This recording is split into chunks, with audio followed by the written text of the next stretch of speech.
morning mga kaoyok boses sahas. Ini si Driver Mayor Boss. Nagbiyahe.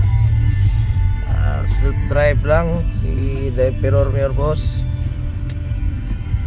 Traffic ay rin napita.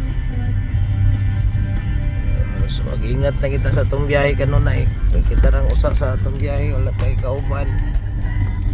Slowly but surely nga itong biyahe mga kaoyok boses.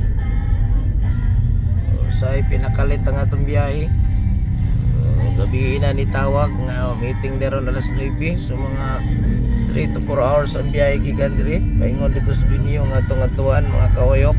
Dila na to isulti ang lugar for secrecy sa atong biyahe. Makamping lang kita kanunay sa atong pagbiyahe. If you in a hurry, go slowly. So mao lang gid ang atong goal sa atong pagbiyahe mga kaoyok, kay naginusara lang ta. Fighting kinabuhi nga nata sa sales, nata sa construction, supply, inalan kitang biyahe, gawas kita sa opisina mga kaoyok boses. Okay, nilang mo na nga ito, maayong buntag na itong tanan.